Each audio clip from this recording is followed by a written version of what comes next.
Industry Buzz with 3Zs.com. Now, bringing integrity back to media. Lutonya M. Lane.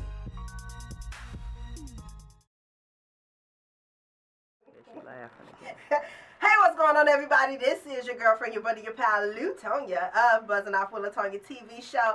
I know that you are ready for this. Are you ready to heal? Are you ready to get your marriage back on track? Are you ready to heal from things that has happened in your past? This is a show for you. I need you to do me a huge favor. Get all of your cousins, your buddies, your friends, your pals. Let them know that we're here right now on the BuzzZinOFF with Lutonya TV show. Look, pause right there, but we're going to keep it moving. I have Marcie here. Now, she is a woman of many, many colors, and she look gorgeous on today. And her toes match, y'all. So, I know this show going to be hot wire 6 wings. All right. But she's a Delta as well, you know, and I was like, man, can I get in, but we're excited to have her here, and she has a phenomenal book, and I'm going to share that book with you. It's How 30 Days of Positive Thoughts and Communication Transformed Her Marriage. I wish I had this for mine. That only lasts for 2.5, but if I would have had her book, it may have lasted 2.5 in a couple seconds. But we're excited that you're here today. I'm just playing, y'all. Don't take everything so personal. Laugh a little bit. We're excited that you're here on today. Welcome to the show.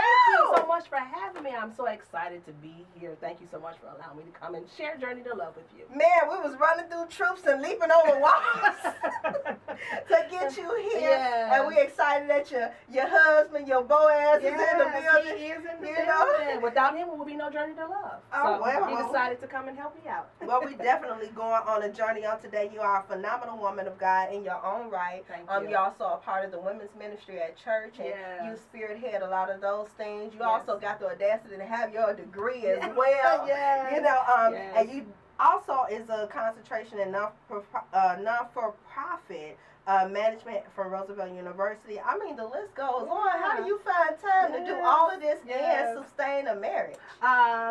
Hey, God gives us an opportunity to create balance in our lives, and that's what I try to do. I try to create balance. And so you can't have just all your eggs in one basket. You got to be multi-talented. So I praise God for him giving me the ability to be able to balance those things in my life. Definitely. Now, how did this book come about? What was that breaking point that caused you to, get to this stage of going into 30 days of affirmations? That's a good question. And what actually happened was that we were at a crossroads, where, like most relationships do. Most relationships will get to a place where they're going to come to a head, and they're going to say, look, you know what? I don't want to do this anymore. This is not working, because we think that the wedding is actually the marriage, but that's just a glamorous party. Mm-hmm. And so it got to the point where things were just rough. And people don't really like to hear people say that, especially if you're a pastor and a first lady of a church. You're supposed to have it all together. But it was a point where we didn't have it all together. And so it was very trying time. And so we got to that point. We were at a crossroads. And I said, you know what? We got to do something. Because if we don't do something, we're going to end up crashing. And so in that time, we had some words that we probably won't share here with each other. But in the midst of that, God said, if you really want your marriage to be healed, you got to do the work. And so we think that he's just going to magically put our marriages back together. But we got to put in the work. And so I had a conversation with the Lord. We took divorce off the table, and then we did the hard work. Yeah, it definitely is hard work, being married, because if you're equally yoked together, that yoke has to be binded together, and it comes by, putting God first and knowing the order of, relationships. Where do you think it falls in when people get ready to get married? Why do they feel like that the wedding is the actual marriage? Because they have some kind of utopia in their mind that once I find that special person, my life is going to be complete. Mm-hmm. And we put the enormous task on filling our hearts on another person, and they really can't do that. The hole that we have in our hearts and our relationships, only God can really fill that space, and we try to make somebody else fill that space. And when I realized that Fred couldn't fill it, but I had to let the Lord fill me, then things began to change in my life. So we put unrealistic expectations on one another, and so when that person can't fulfill it, then we get to blaming and name calling, and then the fighting starts, and then we can't find a way to come together to make a happy medium. So when we go into marriage, we have to go into marriage knowing that, first of all, it's going to be some work. Second of all, if we on the same team, and that's what we have to realize. We were on the same team. We were fighting each other, but we were on the same team. And so when you realize that you're on the same team and that you want to fight for your marriage, then things can actually work out. But you have to be willing to do what you have to do. Definitely. And I think that and you just correct me if I'm wrong, because I'm in a turning point. Okay, so we just gonna have a candid conversation. On, let's talk about it. I think that me personally, I'm in a stage where I don't want to put labels on relationships. Okay. You know, I don't want to put a label on a marriage, because I think that when you put a label on it, people's mindset and their perception changes from being just friends. Mm-hmm. So what do you think about that? Do you think I'm thinking wrong about it? Because, I mean, you know, dating is different, you know, out here for single ladies, like, especially with me. You know, I can't speak for nobody else. I'm just speaking for myself, because I got questions, okay? Yes. But as being a single woman, 36, you know, all of my siblings are married, you know, and they've been married for a long time. My parents have been together, you know, so I've seen, you know, them be together as boyfriend, girlfriend. Well, I didn't see that because I wasn't here yet.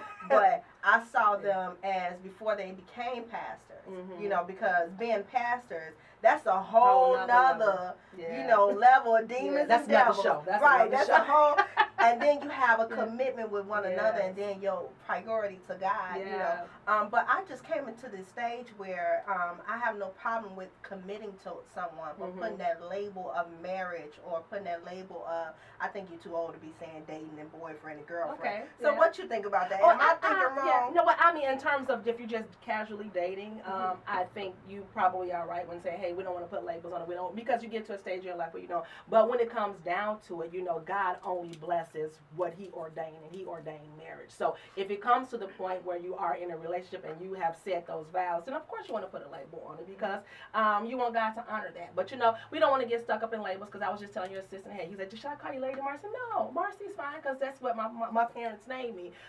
So sometimes when we get to those tough places, we may not want to put a label on it, because it may change the dynamic of the relationship. But if you're serious about it and you put a ring on it, like Beyonce said, and you're ready to go forth in the commitment and the covenant of marriage, then I think that you need to call it what it is, and that would be marriage. Sign them papers, y'all. Sign them papers. You know, because at the end of the day, God is He's not obligated to ordain anything that He's not in, and so He's in marriage, and so if we really want our relationships to be blessed, I'm just an advocate for marriage, as you can see. If we want it to be blessed, then we have to do it God's way. Yeah, I'm an advocate for marriage as well. I'm just being a little.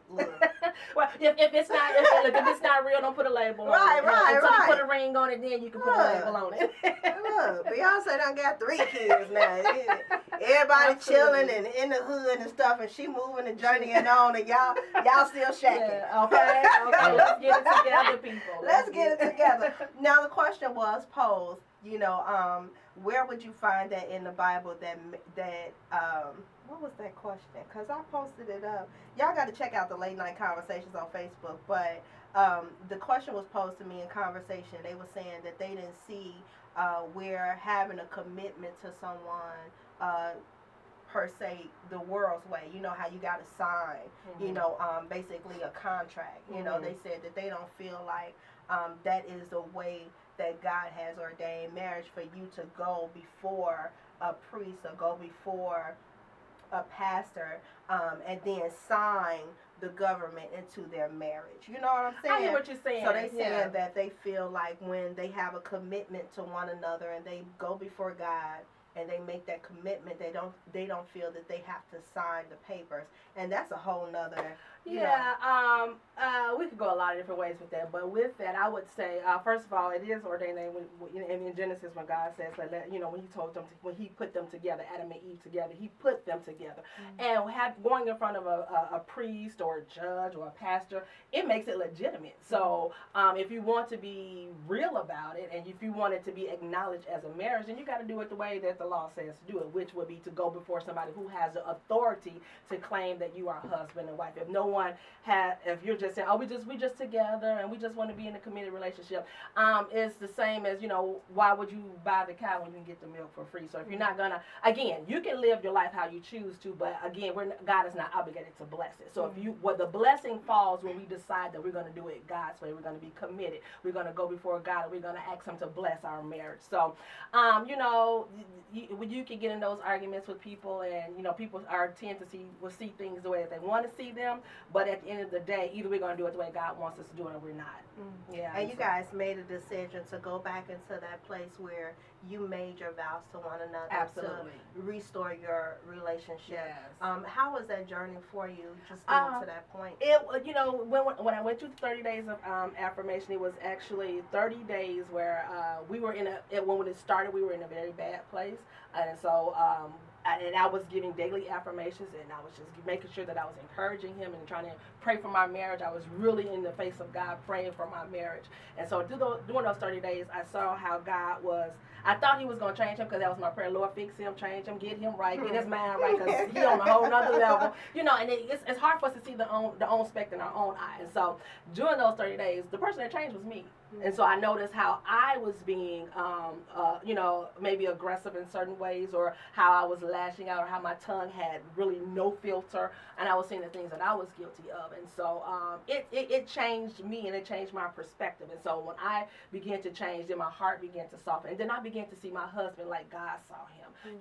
I had this utopia in my mind of what my husband was supposed to be, but then I was able to see him for who the man that God created. And so after those 30 days, he probably thought I was crazy a couple of those days, but after those 30 days, I saw just a total 180 transformation. It's like we started walking in unison. We started speaking the same language. We took divorce off the table. We made a commitment to one another, and we said, we're going to actually do this. And so now we're on the other end of that, and we're blessed enough for our children not to even have ever saw any of that.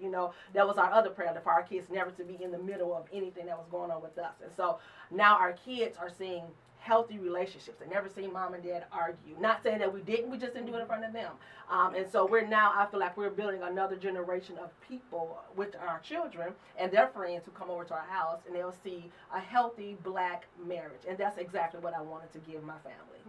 And you guys are doing an amazing job. You have leadership. You have leadership in the community. You're leading our youth in the right direction.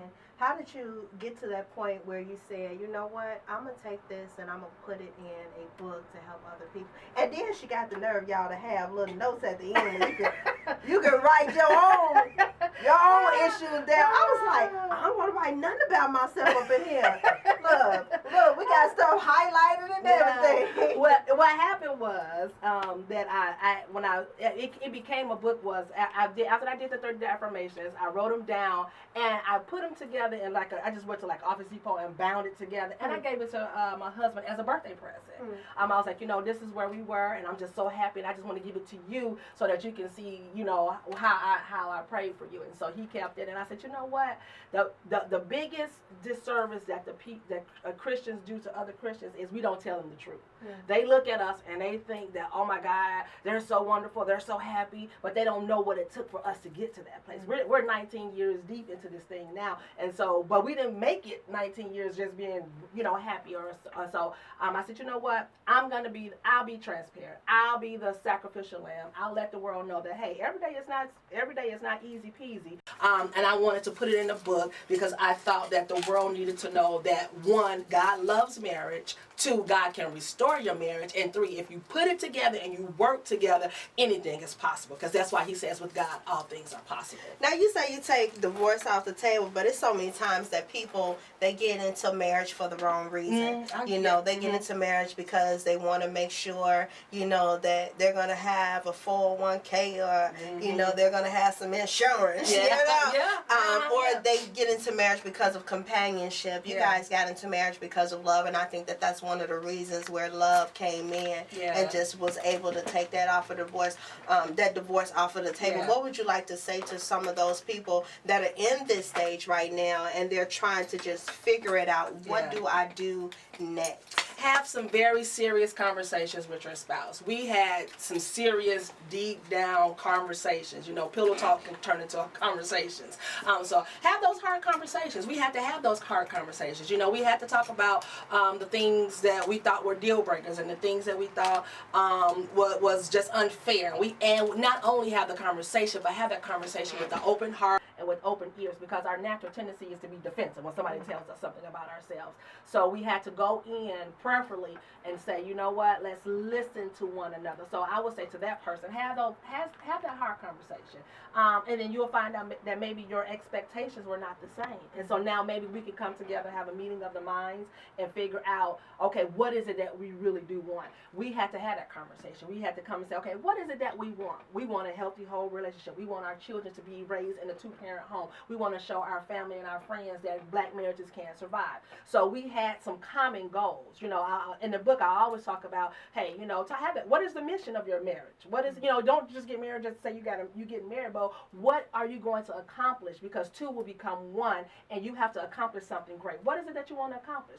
And then not only what's your mission, what's your vision for your marriage? How do you see this going 30 years, 50 years down the line? And not just to have a party when you have the 5th anniversary, but what do I want to leave? What kind of legacy do I want to leave for my children's children? So you have to have those hard conversations. It's way beyond the vacations. It's way beyond the 401ks, because you want to leave something that outlasts you. So I would say have those hard conversations. Be open about and realistic about what it is that you actually want. Yeah. And I think that this book is necessary for people to read before they get married. Yeah, yes, you know, because yes. I think that, you know, prior to getting married, you have all of these preconceptions about marriage. And I asked my son the other day, what does marriage look like to you? You know, and he said, you and my daddy, even though you and my daddy is not married, I know what love looked like because y'all had me. And I think that it's important, you know, even young people to read this book, because they can understand, you know, where they're going next, you know, as far as relationships and developing. So I'm just really proud of you. And I just, look, I want to read page 11 out the book, because this was like a starting point for you on the journey to love. Okay. Before I read that, though, do you think that you fell in love back with him? I do. Or your love increased and changed? Like I think I mentioned it before. I began to see him like God sees him. You know, I was looking through my carnal eye, my mad eye, my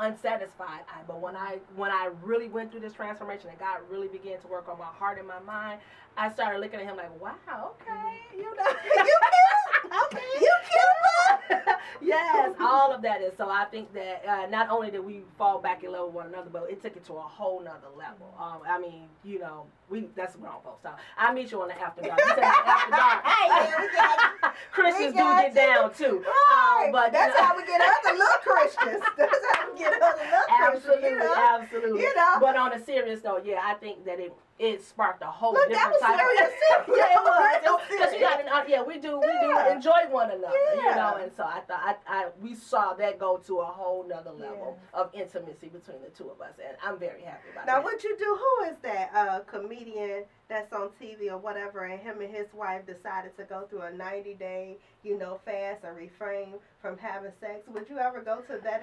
extreme? Maybe not 90. But I get the point.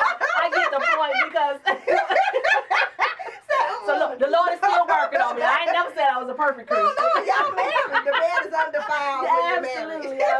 But 90, you know, I get the point of that, because you know, fasting is about cleansing and becoming closer to God. So maybe they had something that they needed to get back together and rekindle with God. But I don't think he's telling me to do that. We're gonna leave that out there. That's for the real strong Christians. No, I'm just kidding. I'm just kidding. Now, in this place of, you know, restoring as we come into a close, what would you like to say to the young ladies and, you know, the young men that's out here that's trying to just figure it out? Do they want to get married? Are they willing to put in the work? Because, you know, right now, you know, it's online dating. It's, you know, 140 characteristics. If you got to text me, don't call me. You know, that type of thing. So they're into a different type of mentality as far as relationships. But I think older guys are starting to become younger, and their mentality is starting to become, and the younger guys are becoming older. So what would you like to say to our generation that's listening right now, that's trying to just figure this whole thing out? I would say, first of all, know who you are. I think that was one mistake that I made. I got married kind of young. I was 24, 25. And I was still finding myself. I was still trying to evolve. I was, trying to figure out what I want to do with this thing called life. And so, going back to what I said previously, I put expectations on my husband to help me become who I was, but that wasn't his job. I needed to know that for myself. Right. So first of all, know who you are. Love your own self. Know it. We that saying is true. We teach people how to treat us. So if I don't love myself, how can I expect somebody else to come in and just oversaturate me with love? So know who you are. Love yourself, and definitely fall in love with the Lord. He would not steer you wrong. I think that if people would actually listen to God, the voice of God, and some people call it their conscience, some people call it their intuition, whatever you want to call it, it never steers you wrong. And so some people who are contemplating or who have been in bad marriages, they'll say, "Some told me not to marry this person," or "Something told me not to get in this relationship." Follow that something, and because it won't lead you in the wrong direction. And also, dating is fun. Actually go back to the old-fashioned dating where we go out to eat and we have conversations. You really can't date in the movies because we're not talking, and so you need to get to know them as a person. Do we have the same values? Do we have the same goals? Do we believe in the same God? Do we have the same things in mind? And so have those conversations early on, and don't be in a rush. I feel like this. We're 19 years in, but guess what? We're not going anywhere. We still have a long life ahead of us. So don't be in a hurry to try to make this thing work. Let it just kind of happen naturally. Now, to those people that are in kingdom building, they're pastors and they're trying to figure it out, because my parents are pastors. They've been together for 48 years. I be looking at them like, Mom, you still like that? Yes, like, girl, we've been in this thing too long. They be having stuff in the trunk and they going about their business. Yes. Like, where they do that at? Yes. But, to those pastors that, have that problem, in their relationship and they're just trying to figure it out and being a leader at the same time, what would you like to share with those pastors' wives? Do you think they should submit? Yeah, absolutely. Look, I slid that in real quick. You did. And that is a big thing that you have to, and that's just overall. But submission is a part of it. Submission is not a doormat. Submission is not whatever you say. Submission is just recognizing God's authority. I don't have a problem letting him be the head of our house. Please, yes, that's too much pressure. I don't want to have that pressure. But we're walking side by side. But to the people who are in ministry, we went to a conference and we heard a wonderful pastor say, I can't remember who it was, but he says, so many times pastors spend a lot of time loving the people and then taking care of their wives. When it should be the other way around. Love your wife and you just take care of the people. So I would say to that pastor, love your wife. Your wife and your family should come first, because she's going to be the person that's going to always have your back. And to the wives that, because being a pastor's wife can be a very lonely position, because you don't know, people want to be your friend because they actually want to genuinely be your friend, or if they think that you have something, or you got some type to intel when you're just an average person yourself. So to that pastor's wife, I would say get involved in other organizations, which is why I'm a professor. I attend my Delta meetings. I don't let church be my only outlet. You have to have a life outside of that and outside of your kids, because the kids grow up. So I would say get involved, get active. There are many community groups that can use your help. There are other many things that you can do to help satisfy that urge, because with being a pastor, you're going to be on call 24/7. Somebody might die in the middle of the night. He got to get up and go to the hospitals. Funerals. Your trips may be cut short because the chairman of the deacon board passed away. So expect those things, but don't give him a hard time about the things that he has to do. And if he's loving you, you will say you'll be right by his side. So it goes hand in hand. Right. Well, definitely, inspiration has went hand in hand with you on today. How can people connect to you? And definitely, look, I was going to read an insert out this book, but you're going to have to get it yourself. I ain't even got time for y'all today. Y'all gotta go get this book. And, it's going to change your life. I was reading it. I said, ooh, girl, heifer, you just was acting up. Just trying to help people. Like you said, some people, they just have to, I'm saying that some people just have to depart, and some people, they come closer when adversity comes. Absolutely. And they learn that, along the way. But if you get her book, you can avoid all of those things, prior to getting married. I suggest that you read this with someone that you're dating or you considering a relationship with. How can people connect to you and find out more? So you can find me at marciewilson.com. That's where my blog is, and all of my social media outlets. And I also do this because anything you do for 30 days becomes a habit. So with it, birth what is called a fresh win. You can go on Instagram at a fresh win, Facebook and Twitter at a fresh win, and that's where I give daily affirmations, blogs, just inspiration, things to kind of uplift your spirit. We have enough negativity in the world, but if you really want God to bless you, then just take in a fresh win every day, and that's what I do. So marciewilson.com, a fresh win on Instagram, Twitter, and on Facebook, and I would love to have you visit my site. And Journey to Love can be found at marciewilson.com. Well, we blowing right on into inspiration. Felicia is here. Miss Gladney is in the building. And there's more to come right here on Buzzing Off with Lutonya. Are you sharing? Share.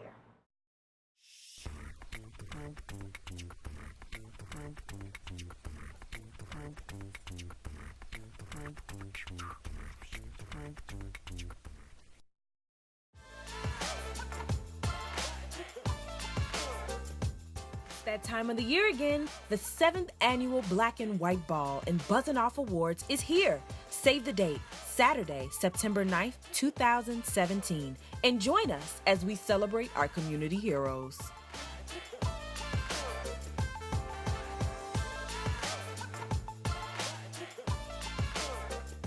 Be bold, be fearless, be you right here on Buzzing Off with Lutonya.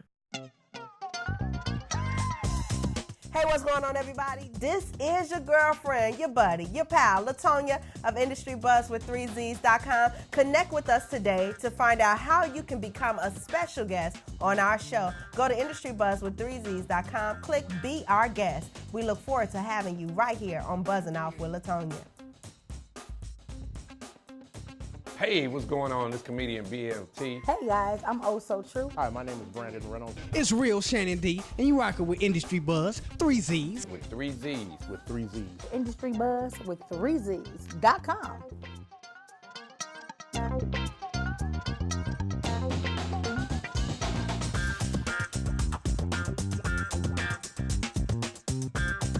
Make sure you stay locked in to inspiration.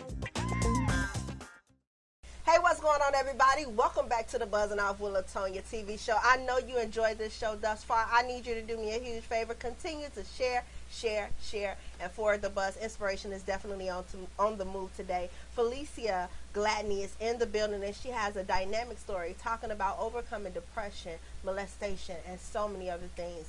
So many times we deal with things in our lives and we don't talk about it. You know, we continue to sweep it under the rug, and she has a book on today, and it's called My Pain, Your Healing. Thank you so much for joining us on today. Thank you so much for having me. I really appreciate being here. It's an honor just to meet you. Oh, girl, stop it. Stop it. It is. Man, it's good seeing you off the internet, though. I ain't even going to lie. I said, how she look in person?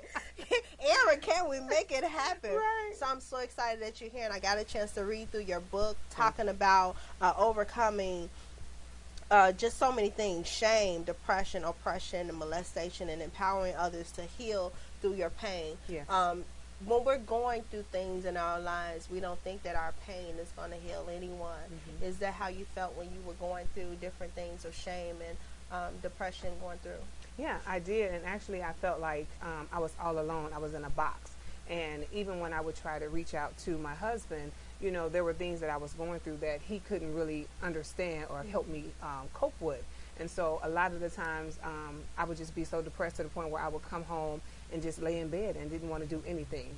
So those are those things that over time they started building up, you know, the things from happening to me as a child all the way up to my adulthood. And it just was something that I was embarrassed about, because I felt like, you know, I allow a lot of those things to happen to me, and I would start blaming myself for a lot of those things that did occur. What age were you when you were molested that caused that, you know, chain reaction in your life? I was 9 years old, and you know, during that time when you're young, you know how your family get together and they do all these different family gatherings and the big barbecues, and there was always this one gentleman. He was a family friend. He was actually on the nurses board, and he was the perpetrator who actually did those things to myself. Wow, and at 9 years old, you're not understanding what's happening to you. Were you able to share that with your family, or how did that? In the beginning, no, because he would tell me things like, you know, if you told anyone, they would get mad at you. So whenever we would go to different family gatherings, I would always try to hide from him, but he would always find me, you know, in certain places. But no, I couldn't tell anyone at the time because I thought they were going to be mad at me, as he told me. So looking back at that and, you know, having children and other children, you're also a part of a youth organization where you help other, you know, young people. What is that conversation that you will have to someone that can help them prevent, you know, them from blaming themselves for something like that happening to them? Well, first, just letting them know that it's not their fault, and that they can reach out and let someone know, because most of the time they try to make us so victimized to the point where they make us feel inferior to them and also ourselves, because I began to feel inferior to myself. And so just letting them know that they do have a voice and that their voice is loud, that someone can hear their pain and they don't have to suffer with those issues that this person has made them feel. Yeah, and I know that that can change your dynamic as far as your relationship with God as well, especially with that person being a part of, you know, of a church. You know, how did that relationship with you and God continue to grow, because you're still thriving? Well, if I backtrack, my relationship actually with men, it struggled in the beginning, because one, you had this man who molested me. You also had my father, who I witnessed was beating my mother. And so as a kid, hiding under the table and seeing these things happen to my mother, it made my outlook on men, I didn't like them. I didn't trust them. My relationship with my husband and I, it struggled, as the one author stated. You know, I started seeking things from my husband that he couldn't fulfill, and we began to be at odds with one another. But it was because I was dealing with so much that had happened to me in such a young age. Because before all of that had happened, the enemy knew that I was going to be destined for greatness, because my father tried to abort my life when I was in my mother's womb. And so he didn't have a chance. You know, God knew that I was going to be destined for greatness. And so with all of that being said, the enemy tried to keep me bound in bondage with all of the things from, you know, being depressed, being molested, seeing my mother get abused, and also having physical abuse taken upon myself. Wow, that's just, you know, just listening to your story, it's so many women, you know, that don't even understand what healing looks like, you know, and they continue to go, or they may molest somebody else, or, you know, they may go into a relationship and they'll reduplicate those same type of things. What was that turning point for you where you was like, look, the buck stops here, it's time for me to deal with these issues? It stopped for me actually in 2011, and I remember at that time I started developing panic attacks. And I didn't know what that was, because for me, here I am, I'm thinking I'm this educated woman and I got it all together. And I just remember breaking down so bad to the point I kept going back and forth to the hospital because I thought I was having a heart attack. And they kept telling me, ma'am, I think you're just having a panic attack. And I remember just getting on my knees, crying and asking God, please heal me from this. And I promise you, to this day, it was a face that came to me, a bronze face, and he said, daughter, I'm still here. And that's when I knew I can be healed from what I was going through. Girl, don't make me cry up in here. I got makeup on. You gonna rub my little makeup down this little black dress. I mean, because so many young people, you know, are just growing up with that. They're growing up with rejection. They're growing up with molestation. They're growing up with being raped. They're growing up with shame and depression, and they're killing themselves. You know, they're going into other bad relationships, unhealthy relationships, and they just don't know what healing looks like. But when they look at you today, they're going to know what healing looks like, what victory looks like. And you decided to put it into a book, and you're helping other, you know, young people with low self-esteem. Why did you decide to transition, you know, in that area where you said, you know what, my pain is for somebody else's healing? As I kind of stated before, just the fact that I was dealing with those things, and I started developing anxiety attacks, and I also work in child services, and so I see a lot of children who are going through a lot of those same issues, and I wanted to be a voice for those children and those other, because it's not just women. There are boys that are being molested as well, and a lot of people don't realize that. And so when I started seeing more children in the system being molested by other men, I said, you know what, I need to be that voice for that child and let them know that they can be healed. Wow. Now we talk about transitioning, and how was it like for you to just sit down and just regurgitate some of the things that happened for you? Was that you know, hard for you to take that time to you know, kind of think back and go through those levels of pain? this is not something I just started. This is a 10-year book that I have been writing for a very long time. And I would start the book, I would stop. And when I would get to certain things, especially the part where it talks about how I was beat as a child, my mouth was tied up, hands put behind my back. When I would write that story, I would instantly start crying and I would say, I'm not healed from that. Or when I was at a funeral and I saw the man who molested me and the words that came out of his mouth, I knew that I still wasn't healed from that. So I had to seek counseling. And so for me, I had to start healing myself, you know, because if I didn't, I was still holding on to all of those things that I endured and what everybody had done to me. And so I had to start doing some self-healing first. Wow. And in your book, you talk about, you have something that says why. And it says gangs, drugs, and, it says racism still lives within humanity, and some children never get the chance to experience life because of abortions. Women are becoming victims of manslaughter, and yet we have people running this country who have no clue about politics. Tell me why. What was your thought pattern when you was writing this poem? And do you know that I actually wrote that poem when I was in 8th grade? Wow. I wrote that poem in 8th grade because for me, when I was a kid, I used to get bullied and people used to tease me. And so that was a way I actually started. As a kid, I started journaling. I started writing poetry. And that was my way then that I was kind of healing some of the things that I was going through. But tell me why. I mean, it's a lot of things that go on today that we still are struggling with. And that happened when I was 13 years old when I wrote that poem. And to this day, I still ask that question, why? Why are the killings? Why are we hurting one another? Why is the depression? Why are people suffering? My people are hurting. But I ask why. Now, you talk about in your book different scriptures as well, you know, that you put with the subject matter. Why was it important for you to put scriptures on it? I think at different stages of my life, I was dealing with some things. And I just always knew that I was destined for life. And my favorite scripture is Jeremiah 29:11. And I say that because when I think about me, I was born the 7th child. I was born in the 7th month. I was born in the 70s. And so that was 777. So my life was already completed. And the enemy knew that if he could take me out, whether it been on from molestation, from depression, whatever it could have been, if he could take me out, then he would win. But I knew I couldn't stop. I had to keep pressing forward. I kept praying. And I grew up in a household where my mom was a praying woman. So that was instilled in me at a very young age to pray and to pray to God and ask for his healing. Well, you decided to also take all of that and use it as power with going to get your degree. So you didn't allow anything to stop you. Why did you decide to go into psychology? Because I wanted to understand some of the things. I wanted to understand people's behaviors, why they did the things. My father was an alcoholic. I wanted to understand why he drank. Why did he do the things that he did to my mom? I wanted to understand why the gentleman molested me. I wanted to understand why children bullied me, why my family member beat me. You know, I wanted to know why was I such a person that I had to endure all of this at a very young age. And I just had to ask myself, like, okay, God, it's you and me. I don't know anybody else. My mama gone, my daddy gone. I need you to tell me, what am I supposed to be doing?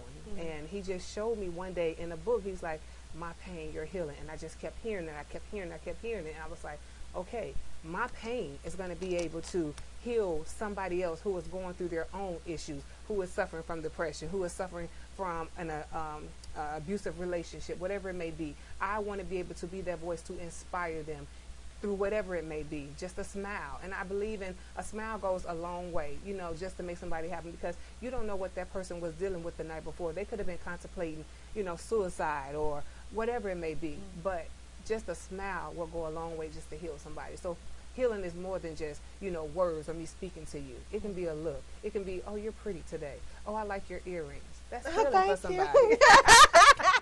And you look gorgeous. You look good. Go ahead. But no, on a serious note, you know, just being able to move. Why did you decide to use names in your book? Well, actually, the names are altered. Those are not Okay, real people's okay. identities. I was about to say, she Yes. putting them on blast up in here. Right, so I had to do a little twist and turn because I didn't want nobody coming back suing me or defamation of character, but I was very discreet in how I wrote this book. And I wanted to make the book, I didn't want it to make a big book. I wanted it to be an easy read so that when people are reading this book, they feel like they're sitting on the couch talking to me the same as we are right now. Well, definitely this book is amazing how, you know, you was able to, and I know that, you know, with God all things are possible. You was able to overcome adversity. You was able to overcome molestation, and you here now at this point being able to talk about it. Do you still have those reflections of your past that kind of hit you at some opportune times and you're like, okay, how do I get through this moment? You know, sometimes the enemy will try to remind you of certain things, but you have to just keep doing that self-talk to yourself, self-positive talk, and just encourage yourself, just as the song says. I'm always telling myself, you are great, you are better than this. And can I share a short testimony? Girl, yeah. Okay, so in the midst of writing this book, my husband and I were going through some financial issues. And in October 2016, I made a covenant with God. And I told God, I said, Lord, I want to get right with you. I want to get close to you. I'm going to start tithing more. I'm going to start going to church. Well, when January 2017 hit, everything seemed like it went into the roof. I'm like, okay, Lord, okay, you told me to write this book. I'm writing this book. I'm dealing with my past issues, but now you done put me in some current pain that I don't like right now. I don't like the way this feels. So the market changed. Our mortgage ballooned up. And it made our mortgage go up, and it was just too much. And so we started out a counseling agency, and we started working with them to see what we can do to try to bring our mortgage down. So we went a couple of months, didn't pay the mortgage, and the lady was like, oh, no, don't pay it. They're going to approve it. You know, it shows that you guys have a hardship. Well, in the midst of that, we get a call, and I don't know if I can say this TV show's name on your show, but we got a call from a national television company, and they asked us to be on their show. So literally, when it came back, make a long story short, we ended up didn't get the modification. They denied our modification, and they told us either you pay this $8,000 or we're going to foreclose on your home.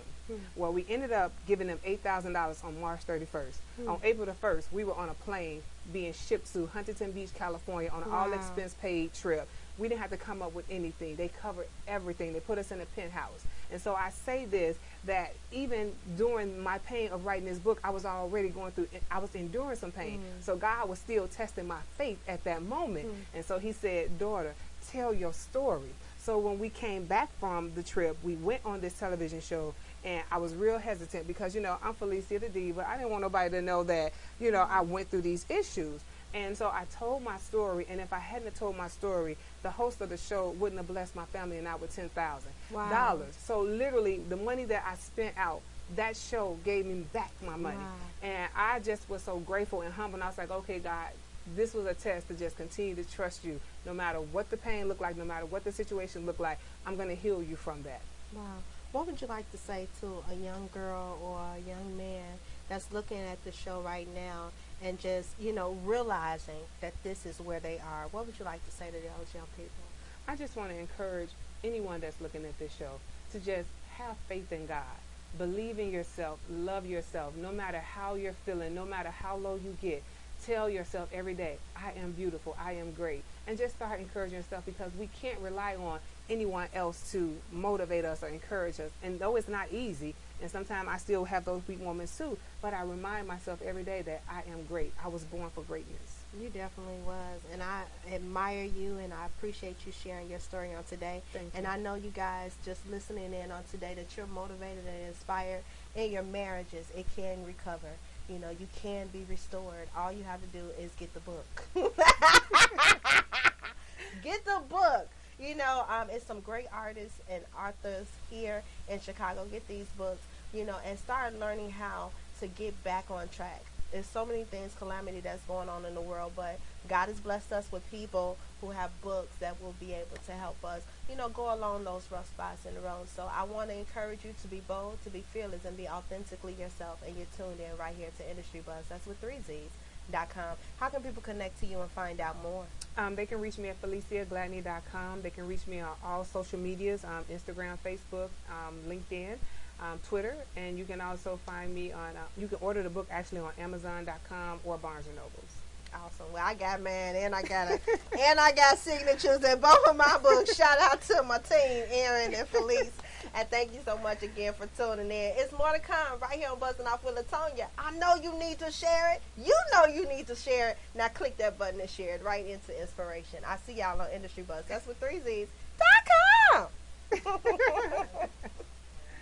You've been listening to Industry Buzz with 3Z's Radio. Hosted by Lutonya. Tune in next Thursday. If you would like to be a guest on the show, send us an email at connect@industrybuzz.com. And remember, that's Buzz with 3Z. Join us today and bring in integrity back to media, highlighting inspirational news and music. Industry Buzz with 3Z's.com.